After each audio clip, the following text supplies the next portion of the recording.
Fabulous. Good afternoon, everybody, and happy Tuesday. Thank you all so much for being back for another brilliant session. I was just saying to Mary before we got on today how lucky I feel to be part of all this. So I'm grateful for you all being here today. Today, our guest, as alluded to, is Mary Owusu. You may not know her yet, but over the course of her career, Mary's taken on a number of roles. Eventually becoming the Senior Vice President of Digital Strategy and Analytics at a well-respected marketing agency stateside. That was before Mary decided to take a professional career, a professional detour to pursue her passions and spend more time with her young family. Mary left her corporate job and is now a full-time educator at Canisius College. I hope I haven't butchered that, where she is the Assistant Professor of Marketing, as well as through her business, GuruBound, where she teaches marketing teams how to develop SEO strategies that leap them to the top of Google, drive in a flood of consistent free traffic, and deliver results which are tangible for the client.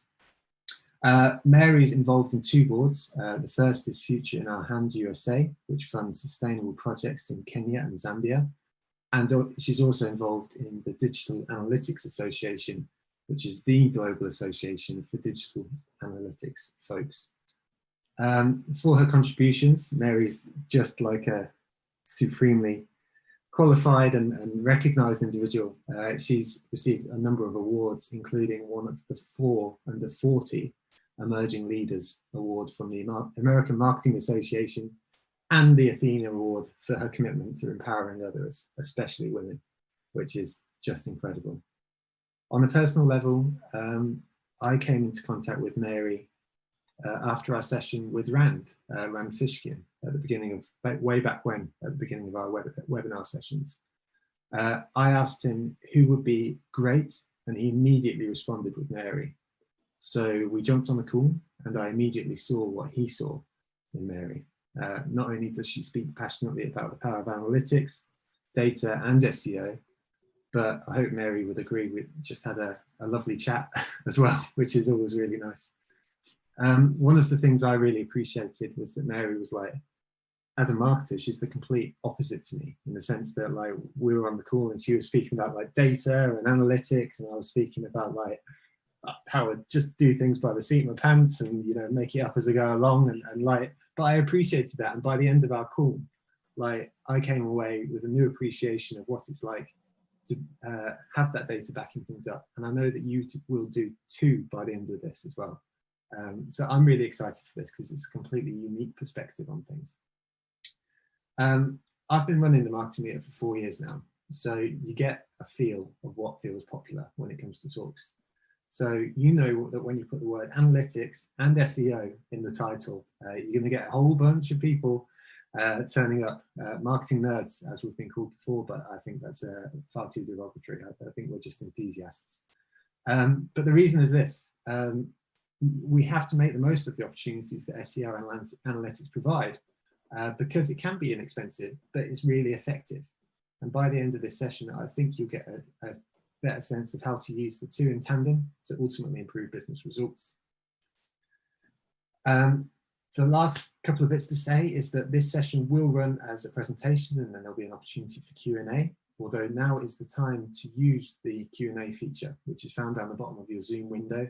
Just click in there and get your questions in nice and early. Please do use the thumbs up function, because that helps me pick the questions from the top. And likewise, if you're using the chat box, don't forget to switch it to all panelists and attendees so everyone can see it. I say that because I can see a whole bunch of people commenting right now in the chat box, and you might not be able to see them. We've got people commenting from New York, Dubai, Norwich, York, Poland. It's ridiculous. It's amazing. So it's really, really cool. Finally, I want to thank the sponsors. And this is the bit which most people at events sit there and they roll their eyes at, because, like, you know, they feel like they have to thank the sponsors. But that's not what this is about. This community is so special. This community has been built up on the collaboration and cooperation of so many individuals, whether it's you watching, me, Mary, or the sponsors. All of these people have been unbelievable. And at the end of the day, they are people behind their brands. So please do take the time to thank them after this session. You've already had them before this session. You'll get them afterwards as well. So I'm just going to mention them by name here, but please, please, please do take the time to thank the sponsors. So big thank you to Content Cal, Fiverr, Redgate, Cambridge Marketing College, Ledo, Brand, Further, Third Light, and Human. Please just do take the time to thank them. The last thing to say is that Mary has got a link which she'll mention in her presentation, which I'll also be sharing in the chat. It's also seen on that first slide there, so you don't need to take a million notes. So head over to that link as well while the talk's going on after the talk, and you'll be able to find everything you need there. So all that said, my introduction's over. So Mary, it's over to you. Joe, thank you so much. It is such a pleasure to be here with all of you. I'm just blown away by how many people Joe said signed up for this. This is my passion. And so to see all of you show up for this, it's just encouraging that there's so much to learn about the convergence of SEO and analytics. As Joe just said, the link on the screen that you see right now is a link to the presentation. I created a special page just for us. It's for the marketing meetup. You'll see it says, welcome, marketing meetup. It's nice to meet you. And then on the page is, it's essentially the slide deck that I'm presenting today. So you can just follow along with that. That way you don't have to take copious notes. And of course you can print it and download it if you'd like as well. So I just wanted to make your life a little easier so we could all focus and get the most out of our time together. I want to go back to something that Joe said about the connection that we made when we first talked and the connections that we make with people in general. I feel nothing is a coincidence. August 15th, 1992 is a date that is stamped in my mind because on that date, my family of 7 moved from Ghana. We moved from everything that we knew and we moved directly to the United States.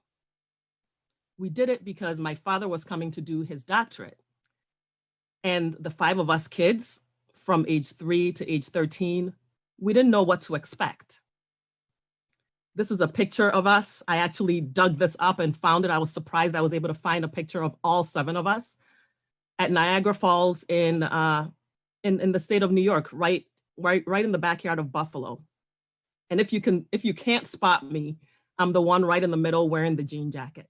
I was 11 at the time. Everything was different. Life was different. We looked different. You know, for once in our lives, we didn't just fit in with everybody else. We stood out. We were the Africans. We were the people with the accents. We were the people that were so dark compared to other people. We just felt different. And I had never felt that way my whole life. But I do believe that life happens the way that it's meant to. And I do believe there's a reason why we're here. I won't share all the details, but what I will tell you is that within the first few years of being here, both parents had to go back to Ghana. And the 5 of us kids had to stay here and figure out how to raise each other. And so I ended up being a guardian to my little sister and my little brother, all while still going to college and trying to figure life out.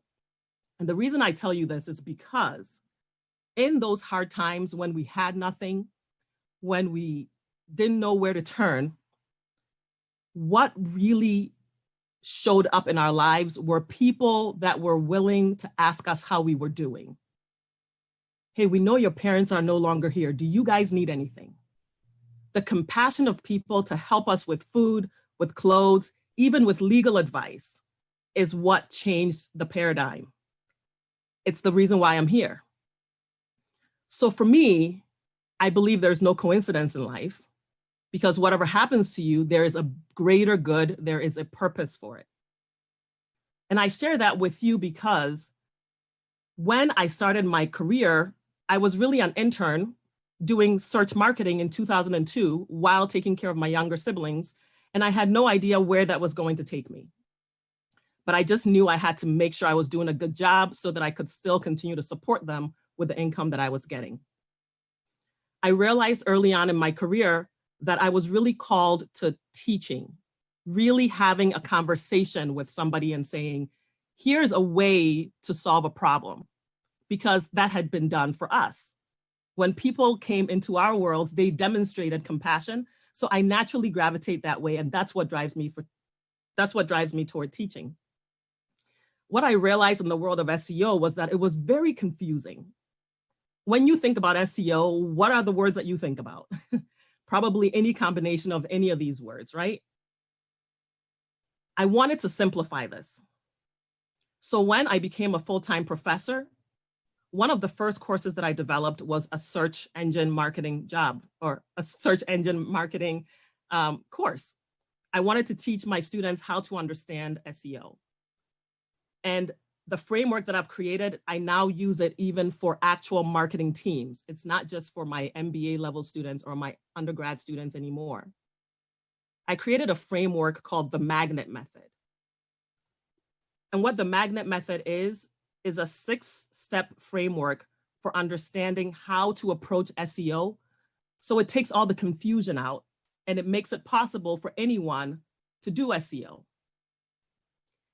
The word magnet not only represents the fact that once you do these 6 methods, you can naturally drive in a ton of traffic to your site magnetically from Google, but it also is an acronym. It starts with manage. Before you do SEO, you have to take control of the data. You cannot manage what you can't see.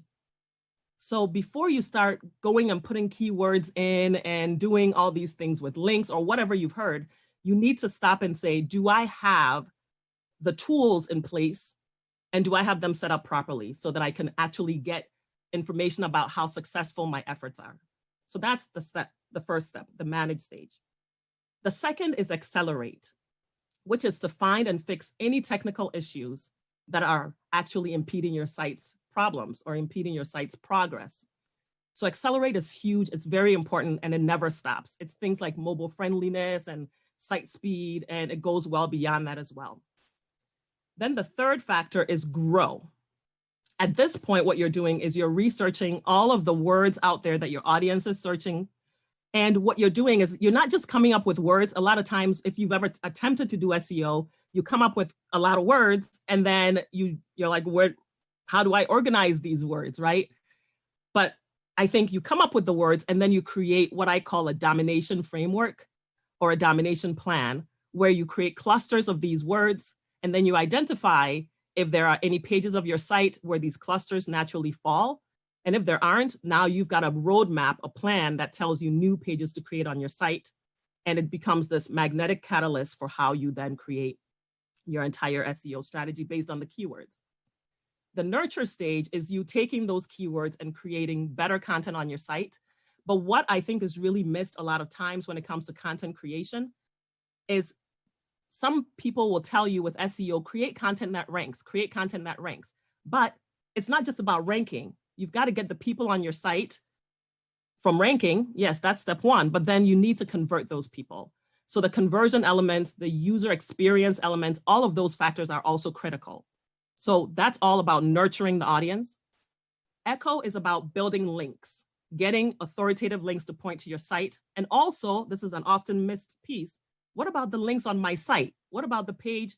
What about the link that connects my page 1 to page 2? Those are also important for you to look at, as well as links that are pointing off your site. So if you have a link on your site that goes to a resource that is an external site, those are also links that are helping your SEO.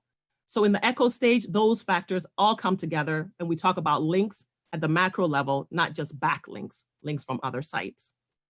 And then the last method, or the last stage of the magnet method, is what I call traction. This is where you build momentum. And the only way to build momentum is to track the right metrics. Oftentimes people don't track the right metrics. We're tracking things like, am I #1 on Google yet? Is that keyword #1 yet? And I'm going to show you the 5 key SEO metrics that are actually worth your time to go after. In order to do the magnet method, in order to do all of these steps right, you have to audit your site. Audit, audit, audit. That means you have to look at all of these stages in aggregate at least once a year and have a sense for your baseline so that you can improve that. Audits are huge, and that is actually the core of the services that I provide is audits. I could provide an audit and it would be so actionable for you that you would say thank you and you'd be able to run with it for a year because the audit is that actionable. So that's what's really important is the auditing. That's what brings all this together. So in our time together today, I want to remind anybody that might have just joined, take this link that's on your screen, follow all of these slides that I'm going to walk you through, because what I'm going to do is, unfortunately, we don't have the time to talk about all of the elements that you would audit under each of these 6 stages. However, what I can do is give you examples of the top elements that you need to audit inside each of these 6 stages that could be the reason why your SEO is not working. So these are my favorite elements to audit under each of these in order to elevate the results of your SEO. Are you with me? All right, I can't hear you, but I think you said yes. Let's go on. We said yes. Okay. Let's take the manage stage. I'm going to show you an example of one of the key things people forget to audit. So Search Console, Google Search Console. Some of you may have heard of Google Search Console. Some of you may not have heard of Google Search Console. What I'm talking about here is that you need to make sure that you have set up Google Search Console properly in the manage stage. So Google Analytics is a tool that a lot of folks are familiar with. It's a tool provided for free where Google tells you what happened on your website when people visited it. On the other hand, Google Search Console is another free Google tool that tells you what happened on your website when Google visited it.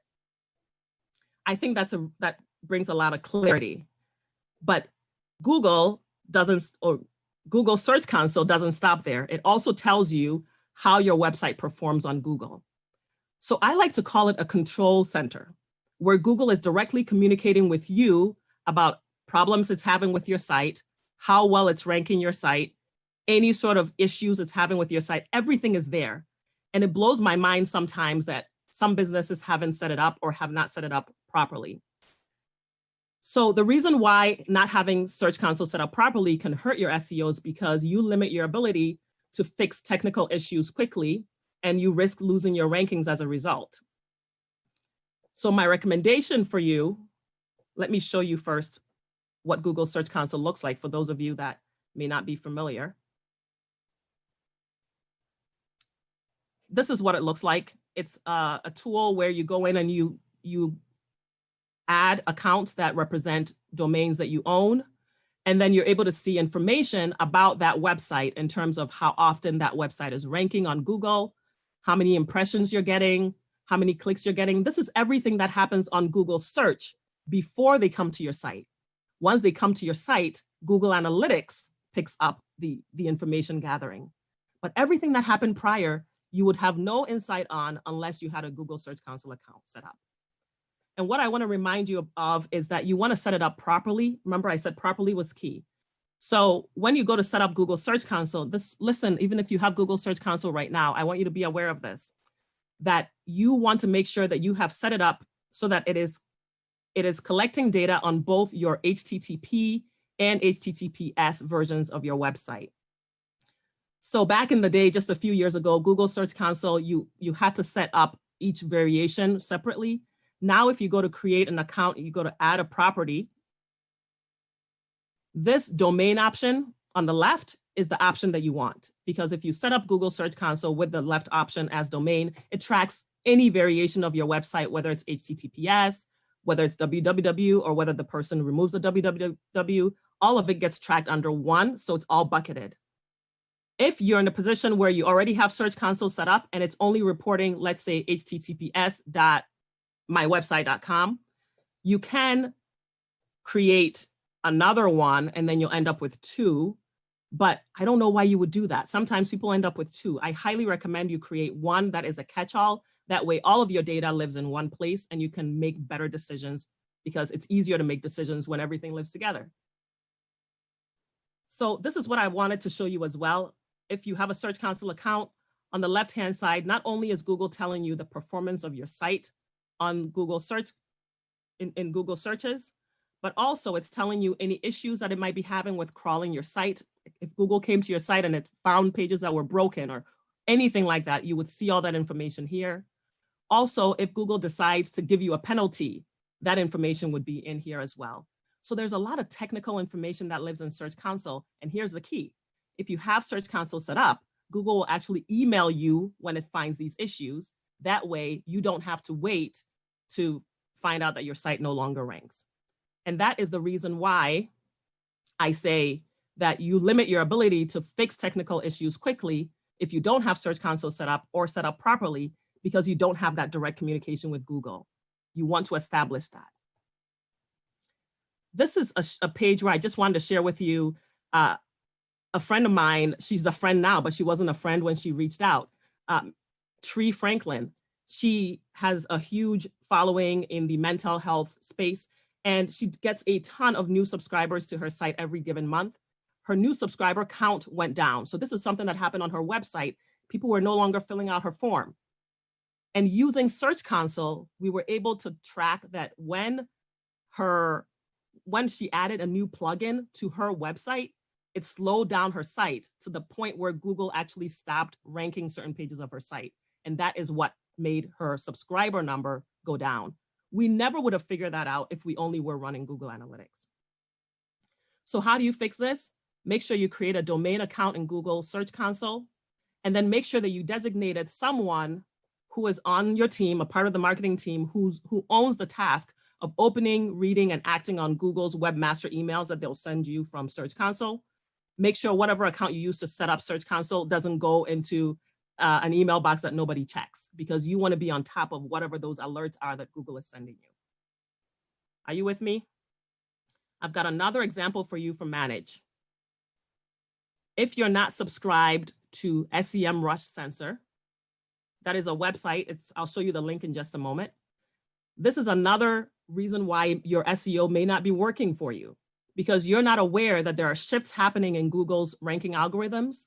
And going to SEMrush Sensor, this tool will tell you when Google makes massive updates to its algorithm or its formula that might cause a whole lot of sites to swing down or to swing up.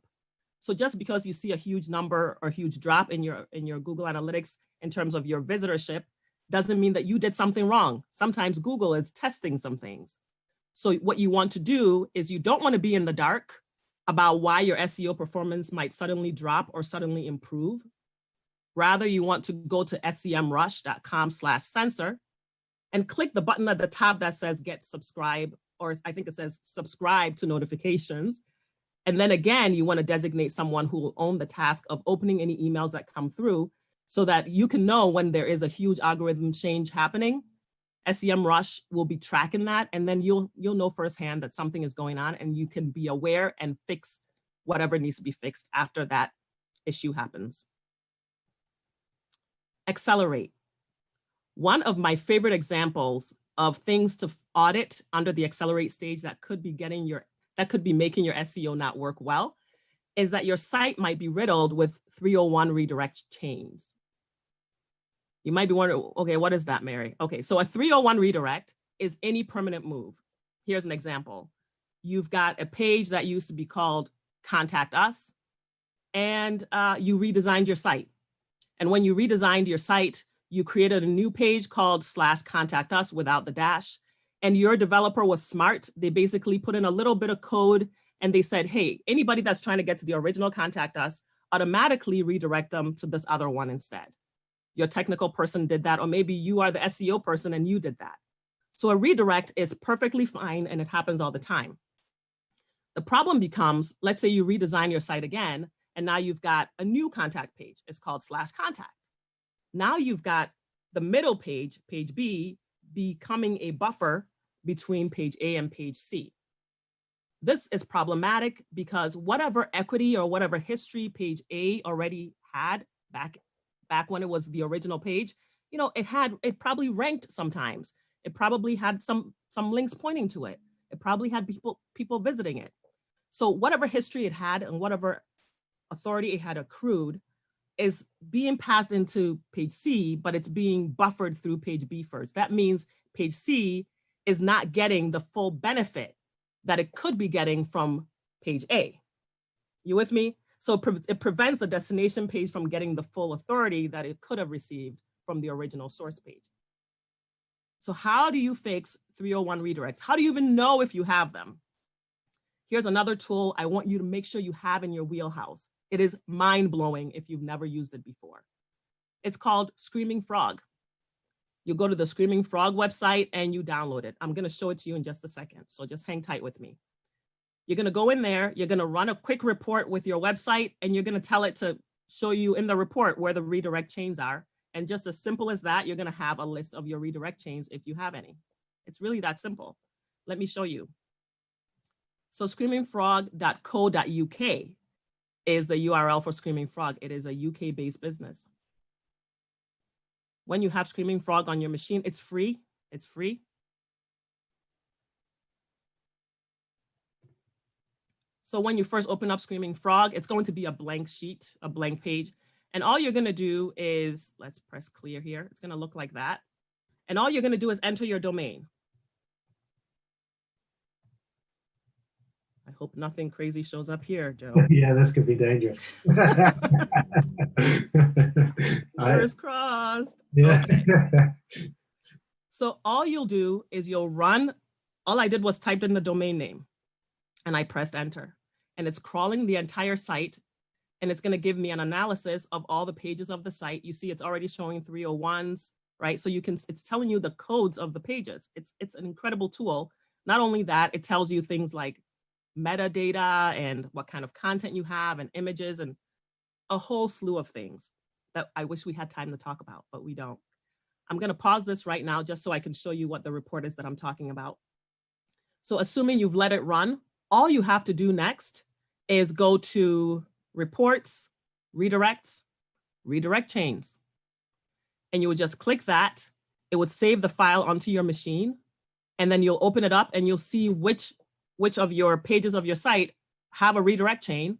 And you share that with your technical person and you get that middleman removed. Simple, quick and easy.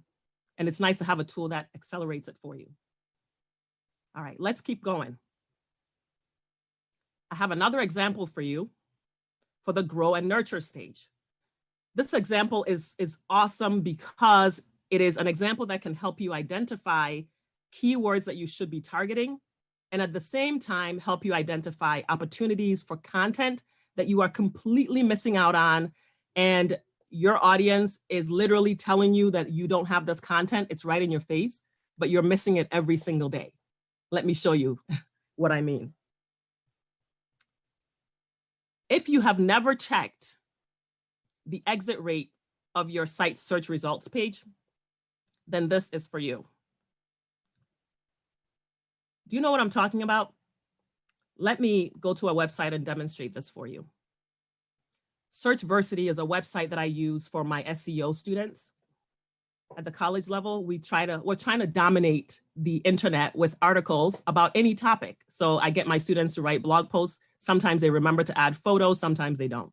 Anyway, Searchversity is the site that my students are using to create SEO ranked content to contribute to the world. So here we are, searchversity.com. If your website has a search box on it, then this particular tactic is going to be especially for you.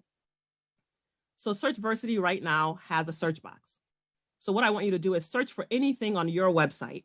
And we're going to look at what the URL looks like. That's the only reason why we're here is to see what the URL looks like when we do a search on our site. So I'm going to type in the word workout because I know some students write about working out. And okay, all I want you to do is pay close attention to the string. You see how it says searchversity.com/?workout. So what this tells me is if anybody on my website does a search in my search box, the URL changes to a $S equals. That is the syntax that my website is using. Your website might be completely different. It might be $search or $ST or some other word. Just make note of what that is for you for your site's search box. Then what you're going to do is go into Google Analytics, your Google Analytics. And I have all these steps laid out on the actual sheet. I'm just walking through it with you so you can visually see me go through it. You go into Google Analytics, and what you're trying to figure out is this. If people are coming to my website and using my search box, and then they are leaving right away from my site, from that search results page, what does that tell you? Anybody that does a search on your website and gets a search result page that starts with S equals should click on a search result, right? Those people should be some of the most loyal people because they did a search. So what you're doing is you're identifying in Google Analytics, what are those searches that people are doing where they are actually immediately exiting from my site? Because that tells you that they did not find what they were looking for, that you don't have content that supports what they're looking for. And that gives you an opportunity to create content that people are actively looking for right now, and they are leaving in frustration. So in Google Analytics, you're going to go to behavior, exit pages, and that brings you to the report.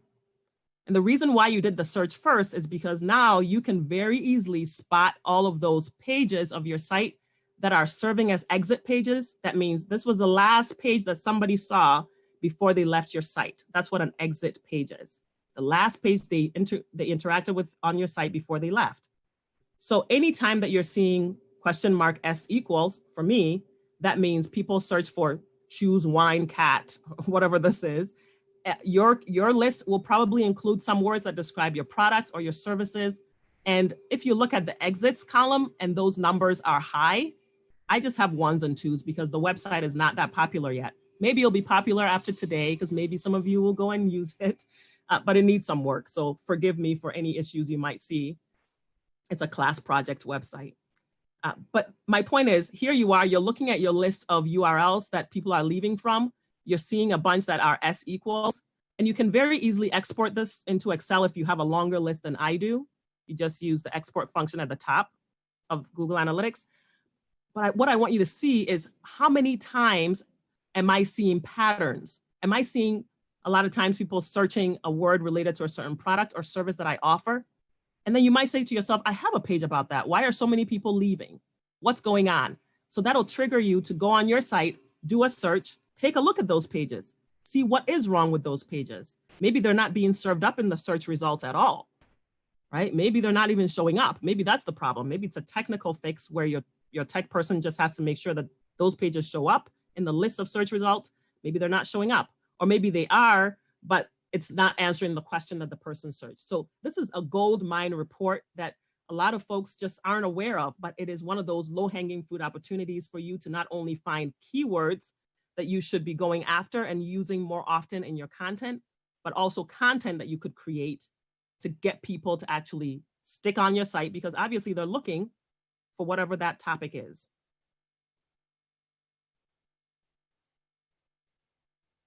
Let's talk about the echo stage now. Remember, the echo stage is all about getting links, creating really strong links. When I do audits, one of the big issues that I see with the echo stage is that you have unlinked brand mentions. An unlinked brand mention is when a website mentions you, a website mentions your brand, but that website does not actually link to your site. They don't make that mention into a link. So that's an unlinked brand mention. It could be that they're mentioning your product, your service, or a brand name, or your name. So the reason why this hurts your SEO is because you're missing out on low-hanging fruit opportunities to increase your link profile, which will boost your rankings. In other words, you're missing out on opportunities for people to actually click from that article and come straight to your site, and also for Google to actually take that link and say, oh, this big shot website, themarketingmeetup.com, has an article about me coming to speak to you. They mention GuruBound, but they don't link that word GuruBound to my site. So I don't get the credit. I don't get the link credit. Having links point to your website from other websites is huge for SEO. So this is a warm opportunity where the person already knows you. So you could just send them an email and tell them to please turn that into a link. And here I have for you in this deck the actual email that I will use when I go to send these emails out to people. So you can just copy and paste this and just use this all along for your links that you might find. You might be thinking though, Mary, how do I find these unlinked brand mentions? So I'm going to show you how to do that. What you do is you go to Google, and do you see the string I have on the screen there where it says Guru Bound in quotations, then there's a space and then minus gurubound.com? What you're basically saying is find any time on the internet where the word Guru Bound exists. So you would replace that with your brand name, but doesn't exist on the website Guru Bound. So subtract any time that the word Guru Bound exists on my site, but show me any time that the word exists on other people's sites. So you would take this string right here, like this. I would go ahead and double click this.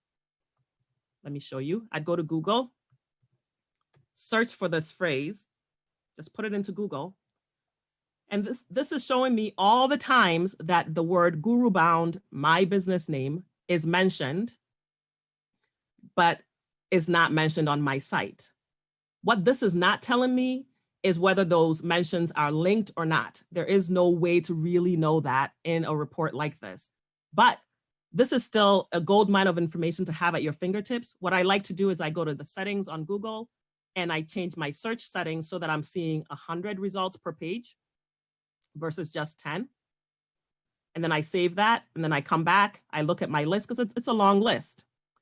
And then I install the Moz Chrome bar.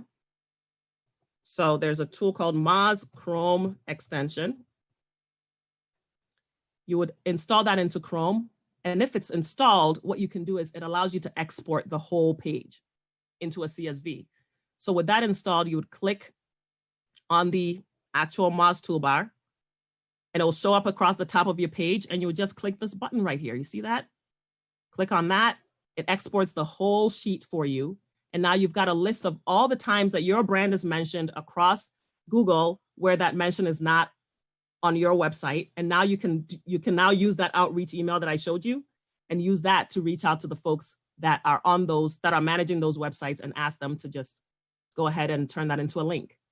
I actually did this very thing earlier this week, and I saw that I was mentioned on orchard.co.uk, and they were promoting this session. And I took that same email template that I've just given to you. I'm only giving you what I use because I want you to learn. I want you to have what I have. And here I am, I'm mentioned, but there is no link.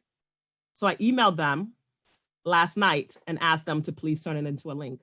We'll see when they do it, or I'll see when they reply. It's a waiting game now, but that is the effort that I want you to take because it's a low-hanging fruit link that you could be getting pointing to your site. The other thing you can do, as you see in your slides, once you do the Google search, you're going to go through that step by step, and it might take you a few days to go through every single one in the list. Take your time and do it over time. That's okay. But then going forward, you don't want to have to do this every time. You don't want to go back to Google and export again because it's going to be very tedious. So what you can do as a shortcut is you set up a Google alert. You go to Google Alerts, you just Google Google Alerts, and then you type in the same query that I showed you here. And what'll happen is Google in the future, from now on, will automatically email you anytime something like this happens where somebody mentions you on the web and it's not on your site. And then you can right away email that person with that email, as opposed to having to go to Google and downloading the whole list. So setting up a Google alert is a time saver. I encourage you to do that right now, today, because you don't want to have to go back and take care of these links in the future if you can take care of it starting today. So go ahead and take care of that. Maybe not right now, but do take care of it today because it's free.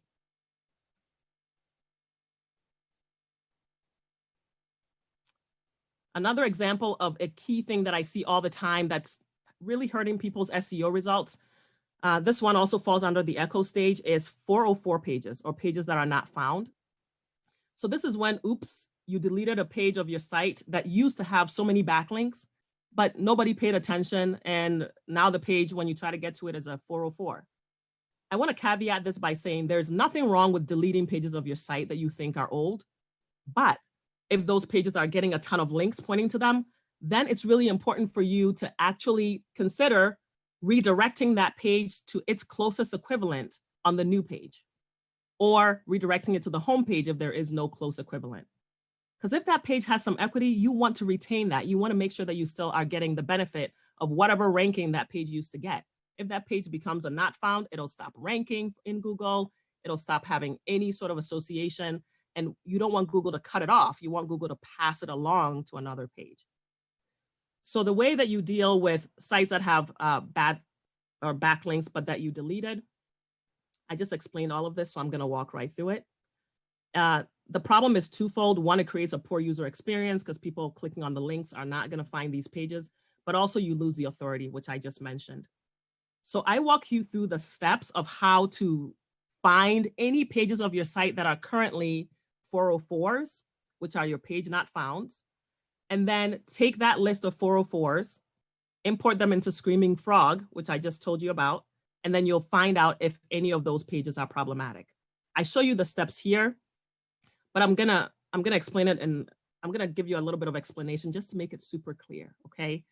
So the first step is you're going to set up a free trial account with Ahrefs, which is a great SEO tool. Some of you might already be using Ahrefs.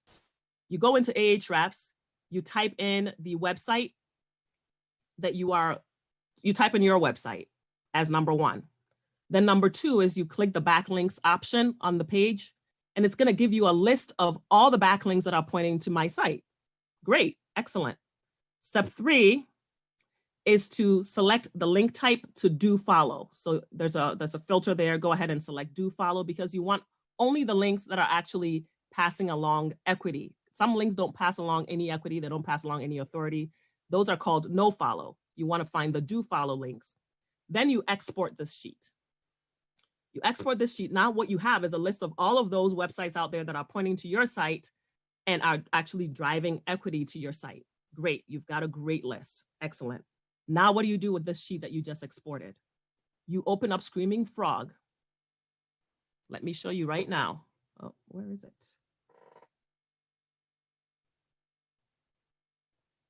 I did this prior, so I've got, when you open up the sheet that you exported from Ahrefs, it's gonna look like this. It's just a big, ugly Excel sheet.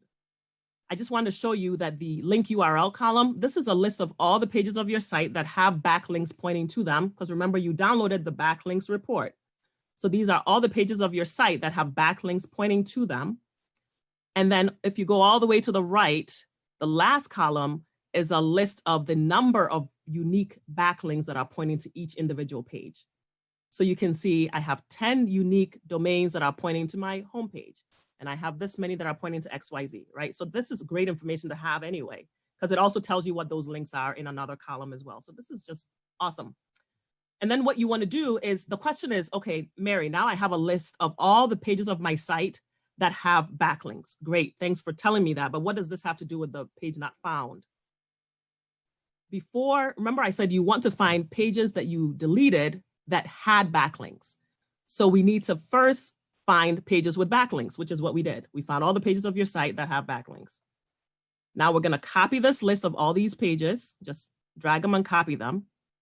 And then you go into Screaming Frog and you're gonna paste them in and essentially just reverse engineer the process and have it tell you if those pages have 404s or not, or if those pages are 404s or not. So I just copied that list. I go to Screaming Frog, watch this. And what I'm going to do here is go to mode and go to list mode. It's going to tell me it's going to clear my results. Okay, fine, you can clear what I was running. Now that I'm in list mode, I can do upload, enter manually. What you're doing is you're pasting all of those URLs from that sheet. These are URLs you know have backlinks. And you hit next, and you hit okay. And now you're telling Screaming Frog, only analyze these pages that I already know have backlinks and tell me if any of those have a status code of 404. See what we did there? So now what you've got is a list of pages of your site that have backlinks. You even know the number of backlinks they have. You even know what those backlinks are if you really spent some time with that sheet. And you know if any of them have a 404. And here's a real shortcut to just show only the 404 pages, is you would then go to response codes right up here. And where it says all, just switch that to 404. So only show me the times in this sheet where that page actually is a 404. And Joe, we've got 4 pages of your website that are currently killed off or dead that actually have backlinks. This is so what do you excruciating. look at this? So your job at this point is, okay, are these pages I deleted? Did I mean to delete them? And is there a close equivalent on my site? And if there is, then you would go into your website, into your CMS or your website platform, and there should be something back there that allows you to create a redirect or tell your technical people to do it. What's nice is you can actually go into the Excel sheet again and see how many links these pages were getting, so you can prioritize them, especially if you've got a long list. So this is one of my favorites. Let's go back here, and I'll show you just a couple more. The traction stage. So now remember, that's all about how do you measure the right metrics. You're fixated on ranking #1 for keyword X. If that's been your state of mind, or if that's the state of mind of, you know, the head boss at your company, that could be hurting your SEO. And the reason is because SEO is a marketing channel, just like social media and all those other ones. And so it is not a means in itself. It is not a means, or it is a means to an end. It is not an end in itself. So you can't just expect SEO to get you to #1, and then that #1 somehow is a self-fulfilling process or self-fulfilling prophecy. And because you're #1 for keyword X, now that's going to increase revenue, or it's going to increase customer acquisition, or it's going to increase retention. There's not a direct correlation there.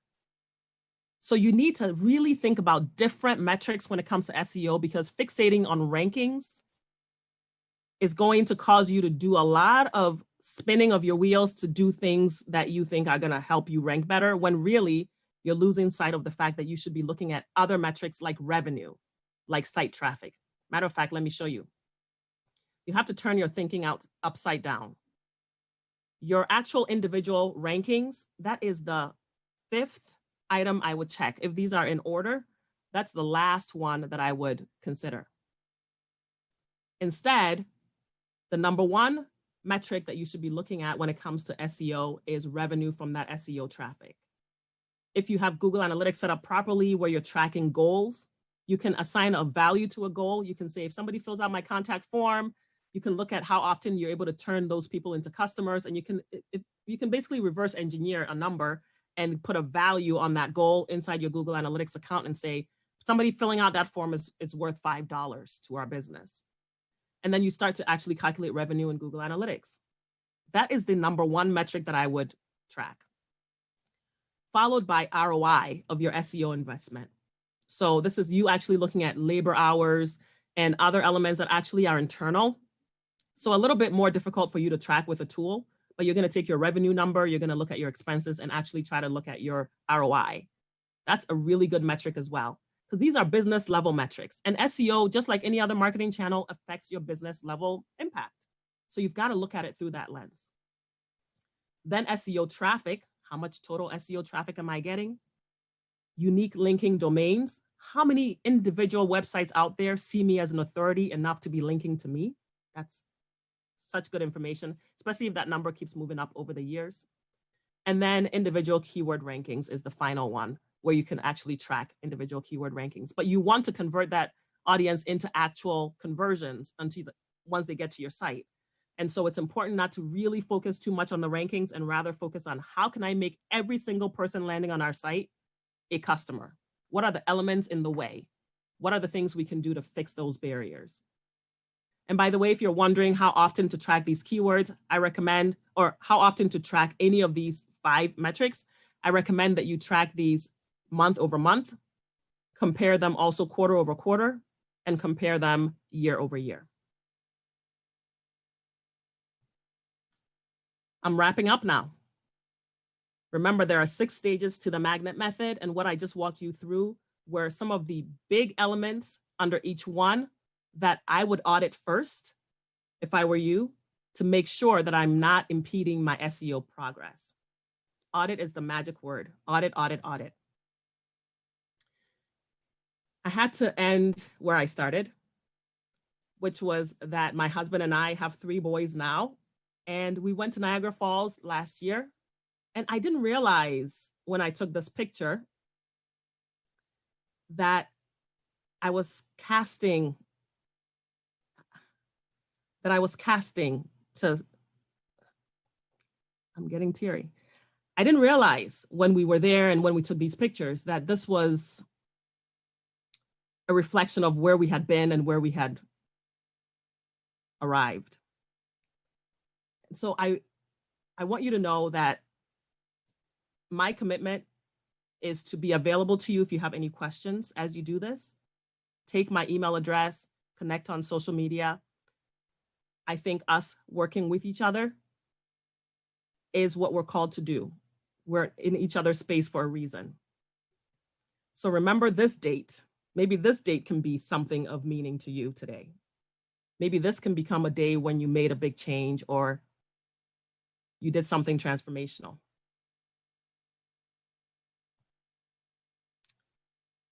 And that is all I have for you. I am eager and ready to take all your questions. Make sure that you follow this link, and then you have the file at your discretion to use whenever you want to. Thank you so much. Amazing, amazing. I'm gonna give a round of applause from me, but like, I don't know whether you can keep up with the comments coming in here. I don't know whether you can see them coming in, but like, I only have my shared screen. I'm going to move. Okay, well, let me say, I'm going to stop the share.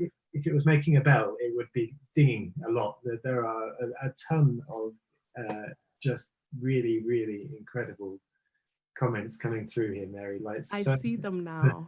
Coming your way. I'm just gonna have to send you a file with like all the comments, because you will get like the biggest ego boost that you have ever had in your entire life. Because honestly, I need it. I'll take it. I will take it.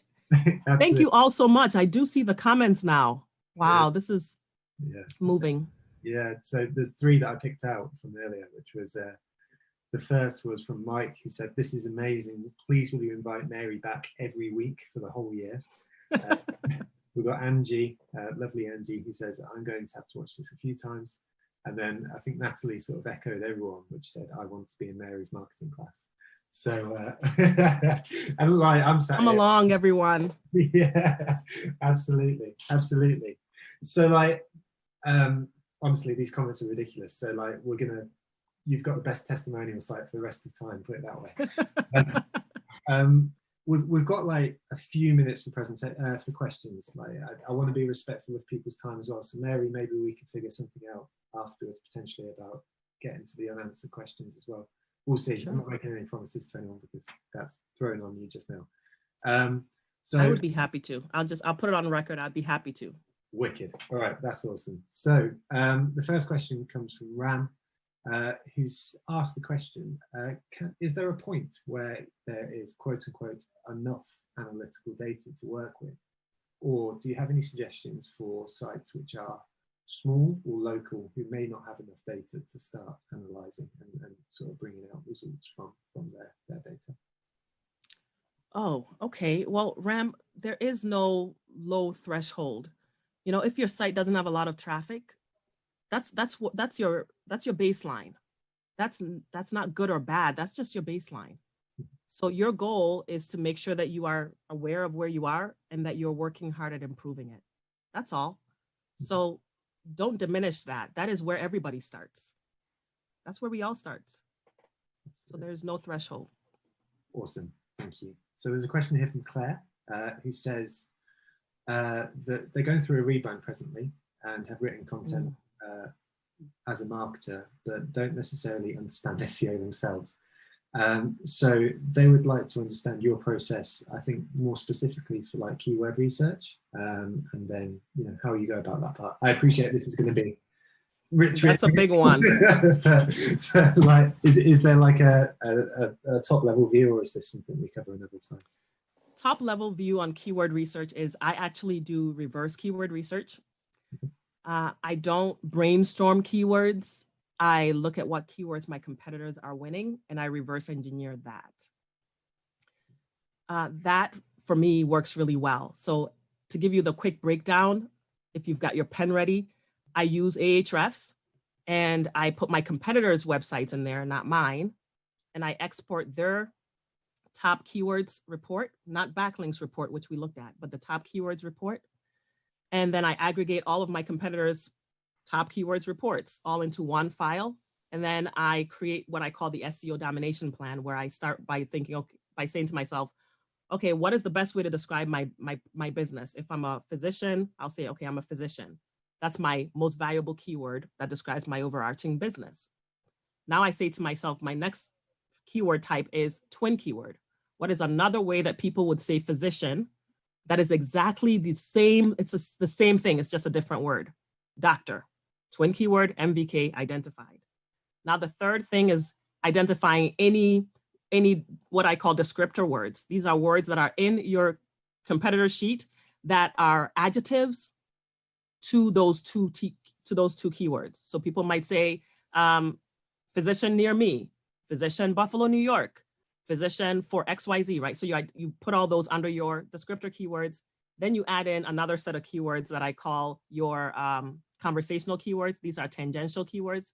It'll be like optician, or words that are related, but they don't include your core or your MVK or your twin keywords. And what you end up doing is you create all of these. You basically have a plan now. If I'm going to create a page for physician, I'm going to make sure I use the word doctor. I'm going to make sure I use all these adjectives in a natural way. And then I'm going to add these additional conversational words like optician or what have you, these tangential words. You say to yourself, could these be their own pages? Do I offer these services? If so, then that becomes its own domination plan. You start with that as your MVK. You look for any twins for it. And so you're creating essentially individual page content domination plans, and you're using your competitors' information to supplement it, to make it really strong. That's a high level way that I approach keyword research. That's insane. So, I make no bones about this admission that, I think like a lot of the world, then I write something and then I press publish,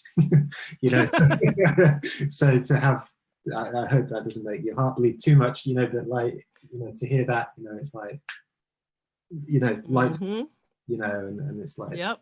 That's why we're different, Joe. That's why we're different. But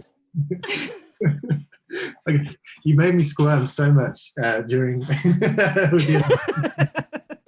Oh yeah, because I typed your domain name in and we didn't know what was going to happen. Yeah. Yeah, 100%. Anyway, thanks, Medea. Medea says I added humor. I try to have fun. Life is too serious. Absolutely, couldn't agree more. So we'll take this question from Rachel, and then we'll probably have to say our farewells, but as we say, we'll have the opportunity to follow up. So the question from Rachel is, she's heard that 410 redirects are now what should be used rather than 301s. Could you please help us understand the difference and applicable cases for each? So I don't, SEO, there's so much speculation in the world of SEO that I would not jump to that as the new go-to. The thing is, 301 redirects are by default, they are by their nature permanent redirects. They are you telling any user and any search engine that this page has permanently moved. A 410, yeah, they essentially do similar things, but why? I wouldn't go back and redirect all my URLs to 410s and they used to be 301s. 301s, 410s, whichever one you choose, but 301s have proven themselves for years and years and years. And that's what I still use. Nice. That's perfect. And I think maybe there's a wider case here with all of this stuff, that, we can get into the weeds with those specifics, but then, on the very top level, I speak as an individual, probably one of the worst offenders myself, there's big things there as well, isn't there? So when you know the larger things. Anyway, I'll have to call it now because I made the promise that the sessions last an hour or so. But as I say, we'll follow up. Mary, you've just been incredible. Like, I hope that, like I will be. You will be absolutely buzzing for the rest of today because you're getting so much love sent your way from across the world. It's just really incredible. And I want to say thank you to everyone that's taken the time to attend as well, because like this community is something special, and it's because of people like all of you who have taken the time to attend. So honestly, I'm so grateful that this is a thing and we're able to do this. So thank you very much. That is it for today. Please do take the time to thank the sponsors with the follow-up email. And other than that, I just hope you all have a wonderful day. Thank you once again, Mary, and we'll see you all soon. Thank you for having me. No Thanks, problem. everyone. I hope you have a great rest of your day. Yeah, absolutely. Take care. Bye.